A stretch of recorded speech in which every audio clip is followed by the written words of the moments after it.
સુરત જાણે નકલી ચીજવસ્તુઓનું એપી સેન્ટર બની ગયું હોય તેમ લાગી રહ્યું છે। પનીર, ઘી, તેલ બાદ હવે ગુટખા અને પાન મસાલા પણ ડુપ્લિકેટ રીતે નિયમોની વિરુદ્ધ વેચાતા હોવાનું સામે આવ્યું। શહેર પોલીસ પીસીબીએ ગોડાઉનમાં રેડ કરીને તપાસ કરતા દિલ્હીથી લવાયેલો અંદાજે 4 કરોડથી વધુની કિંમતનો ગુટખા, પાન મસાલા સહિતની ટોબેકોની આઇટમ મળી આવી હતી।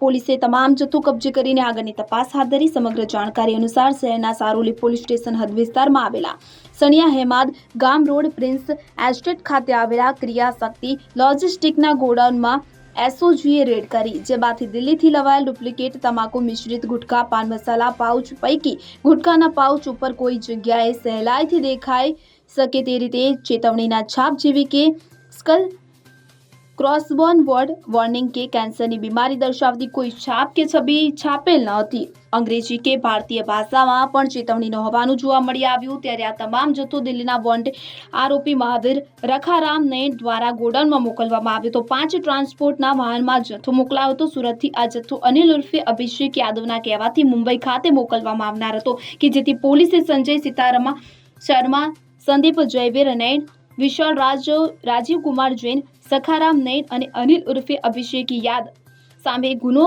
નોંધી કાયદેસરની કાર્યવાહી હાથ ધરી છે। જેમાં પોલીસે 5 પૈકી 3 આરોપીઓ કે જેમાં સંજય શર્મા, સંદીપ નૈન, વિશાલ જૈનની ધરપકડ કરી છે, જ્યારે અનિલ યાદવ અને મહાવીર નૈનને વોન્ટેડ જાહેર કરાયા છે। નરેશ સિમરન સાથે CN24 ન્યૂઝ સુરત। હવે જુઓ દેશ દુનિયાની તમામ ખબરો તમારી આંગળીના ટેરવે। ઉઠાવો મોબાઈલ અને ગૂગલ પ્લે સ્ટોર પરથી ડાઉનલોડ કરો અમારી CN24 ન્યૂઝ મોબાઈલ એપ।